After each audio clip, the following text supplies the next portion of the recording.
we're back for another week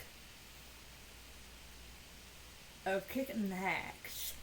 Alright, so this one I wanted to get into for my dear friend Karen today because I feel like the world is struggling with finance, and I feel like the more we are willing to talk about it and what's really going on and what advice we would give each other, the better off we all are. But getting into it, because so we always tell ourselves I wish I did this in the last decade. So I'm kind of more talking to myself and saying, my 20s, I wish that I did these two things in finance. So yeah. Alright, so first thing I just want to say is my mom did tell me back when I got my first job when I was 18 to save 10%, but to be honest, I didn't really take that advice. I wish I did.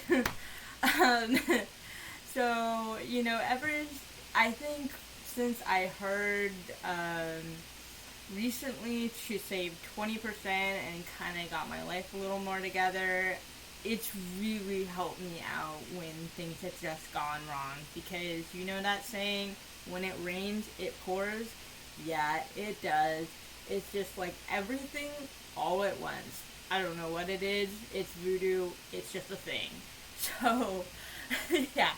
Always save at least 20%, maybe 10%, if you can't do that. So that's definitely a thing. I know some people talk about 401ks and how that's important, but that's kind of up to you. I think having your own fallback, of what I like to call fuck you money, if something goes wrong, somebody's being an asshole, you just go, you know what, I don't want to deal with this anymore. You can move on to the next thing and you're not stuck. So that's the main thing.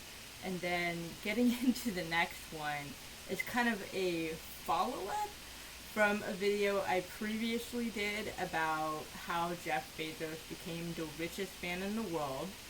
I'm not going to get into why. If you watch that video on the Facebook group, you know why I'm not going to get into it. You can go watch that group if you want to. I'm not going to force you. But if you're interested, that video is out there. But kind of a follow-up to stocks, because I think it's really cool that you can just kind of put money into companies that you actually believe in, not just trying to make money. So let's get into that. So here you go. So today was not a good day in stocks, and they've been kind of being little foretellers about this, but nonetheless, originally when I did my video, I put in about $20 for the first month. For the second month, I had put in another $20. So now you can see that I've actually gained $8.62 for just literally sitting on my ass. So it's kind of worth it if you know some of the specifics. So that's kind of what I wanted to get into a little more of today, in case you did or did not see the first video.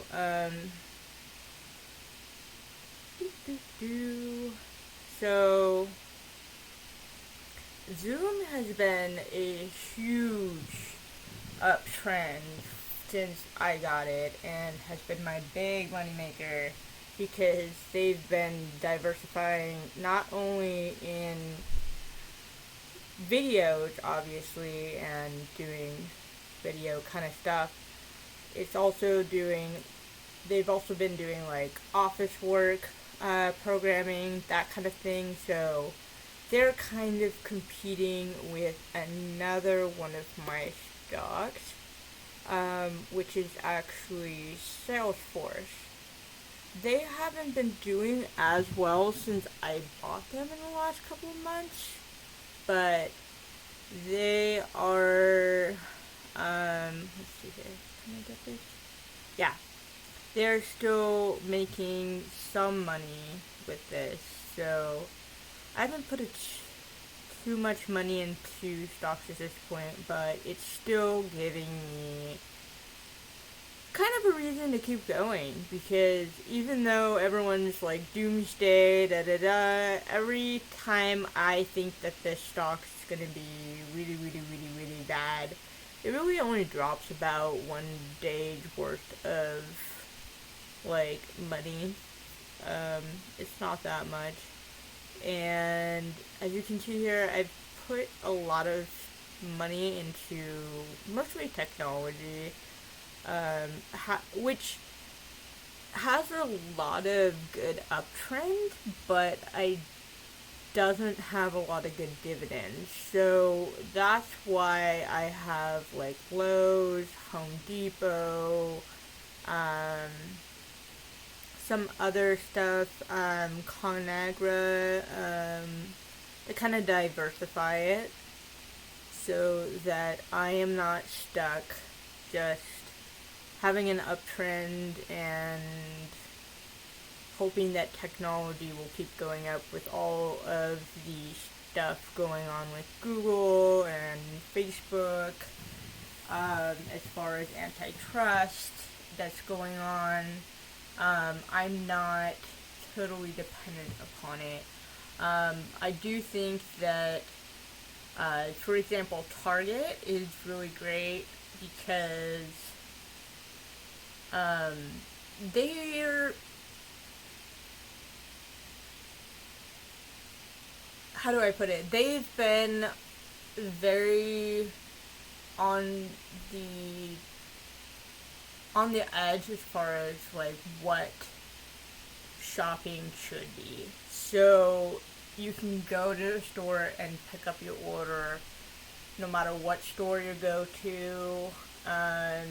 You can order anything online, have it either shipped to you or shipped to the store or to your house. And I know it sounds like really simple stuff, but they've just kind of been ahead on their like ambiance as far as their branding. So I've really been a big fan of them. And Chewy I really like because even though Fresh Pet, sorry, has a bigger stock number overall, it's just they have no room for growth. So honestly, I think Chewy is gonna end up giving me more in the end than would. Fresh Pet would, because they have no room for growth as far as price. They've just been about the same level for a very long time. And Elf Beauty, I really think that they're up and coming because they're affordable. It's a very simple concept, but that's just my own perception. And Beyond Burger, so any kind of up and coming like green vegetarian protein meats have been I'm really impressed with this stock actually. I was really surprised that it's doing as well as it is. So those were the things that I wanted to just kind of quickly get into to kind of give some suggestions. It's up to you what stocks you think are going to be good, but I would definitely look at like 1 month, 3 months. Let's try 3 months.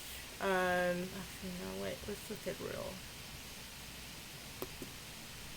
Let's look at Beyond.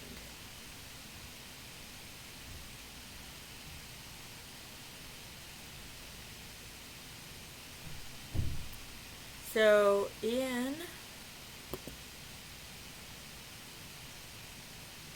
3 months, you can see an uptrend.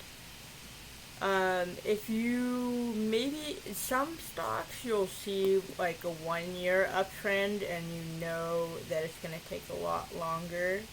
But if you don't, that's probably not gonna be a good bet for you. So if it doesn't have an uptrend, I'm sorry, it's just a losing company. I hate to say it, but I saw a lot of those when I first did my research into a lot of companies that I liked. They were not all necessarily on an uptrend, and I had to really reassess where I wanted to put my money. So, unfortunately, you kind of gotta do the best for you. So, that is